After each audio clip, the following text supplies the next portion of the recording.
রহমতুল্লাহি ওয়া বারাকাতুহু। আলহামদুলিল্লাহ আলহামদুলিল্লাহি ওয়াহদা ওয়াসসালাতু ওয়াসসালামু আলা মান লা নাবিয়্যা বা'দা। সুপ্রিয় দর্শক, সত্যের সন্ধানে চ্যানেলে আপনাদেরকে স্বাগত। পুনরায় নতুন একটি ভিডিও নিয়ে আপনাদের সম্মুখে উপস্থিত হয়েছি। আশা করি আপনারা ভিডিওটি না টেনে লাস্ট পর্যন্ত উপভোগ করবেন।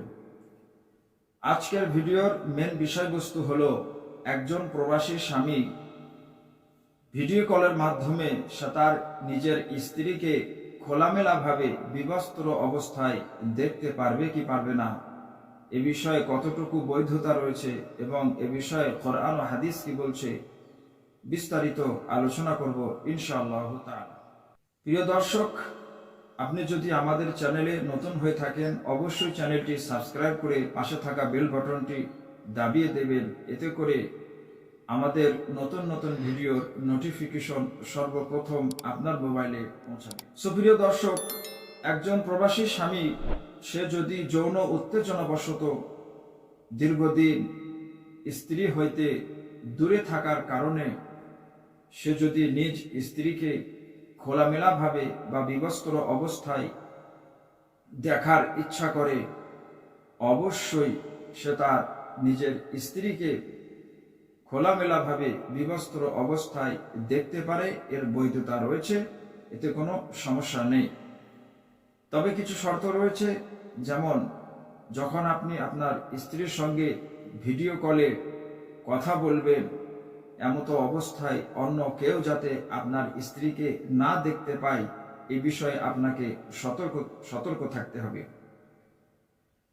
ঠিক অনুরূপভাবে আপনি যখন ভিডিও কলে কথা বলবেন, যদি সেই ভিডিওটি আপনি সেভ করে রাখেন, ডাউনলোড করে রাখেন, পরবর্তীতে যাতে কেউ ওই ভিডিওটি না দেখতে পায় সে বিষয়েও আপনাকে যথাযথভাবে খেয়াল রাখতে হবে, যাতে সেই ভিডিও কেউ না দেখতে পায়।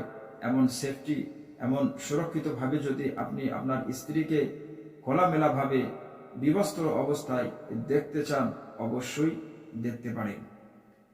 এ বিষয়ে মহান আল্লাহ তাআলা পবিত্র কালামের সূরা বাকারার 187 নম্বর আয়াতে বলেন, হুন্না লেবাসুল লাকুম ওয়া আনতুম লেবাসুল লাহুন্না, অর্থাৎ তারা স্ত্রীরা তোমাদের পোশাক এবং তোমরা স্বামীরা স্ত্রীদের পোশাক। এই আয়াতের যদি আমরা সংক্ষেপে বিশ্লেষণ করি তাহলে অবশ্যই বুঝতে পারবো একজন স্ত্রী তার স্বামীর জন্য কিভাবে পোশাক এবং একজন স্বামী তার স্ত্রীর জন্য কিভাবে পোশাক।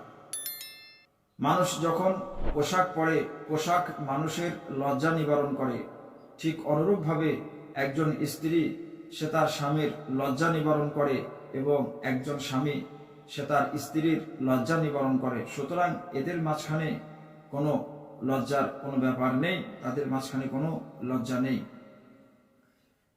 ঠিক অনুরূপভাবে মহান আল্লাহ তাআলা পবিত্র কালামের সূরা মুমিনুনের 5 এবং 7 নম্বর আয়াতে বলেন, ওয়াল্লাযিনা হুম লিফুরুজিহিম হাফিজুন ইল্লা আলা আজওয়াজিহিম আও মা মালাকাত আইমানুহুম ফাইন্নাহুম গায়রু মালুমিন।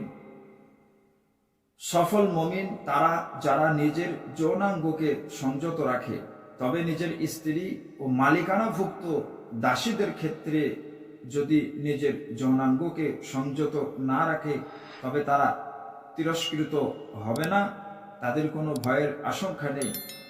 তবে যারা নিজের স্ত্রী ও মালিকানাভুক্ত দাসী ব্যতীত অন্য কারোর বিষয়ে যদি কামনা করে তবে এরাই হলো সীমালঙ্ঘনকারী।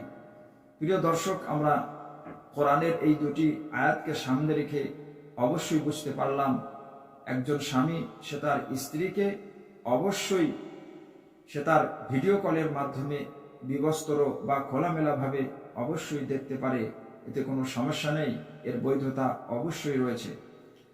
তবে প্রিয় দর্শক, এ বিষয়ে আমাদের আরেকটি সতর্কতা অবলম্বন করতে হবে, সেটি হলো যে দুইজন ব্যক্তি যখন ফোনের মাধ্যমে কথা বলে বা ভিডিও কলের মাধ্যমে একে অপরকে দেখে, তো থার্ড পার্টি কিছু কিন্তু এরা এই ভিডিও এবং এই কথাবার্তাকে তারা কিন্তু রেকর্ড করে।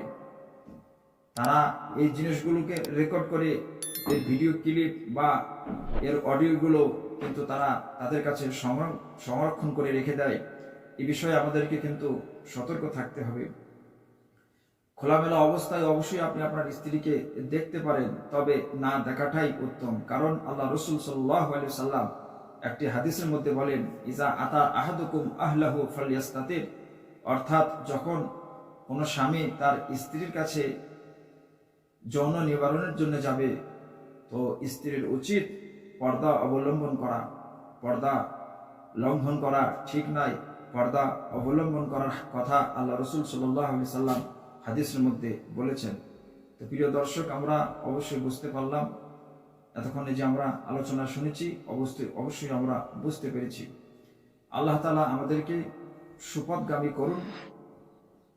হাযা মা ইনদি ওয়াল ইলমু ইনদাল্লাহ, আলাইহি তাওয়াক্কালতু ওয়া ইলাইহি উনীব। আসসালামু আলাইকুম ওয়া রাহমাতুল্লাহি ওয়া বারাকাতুহু।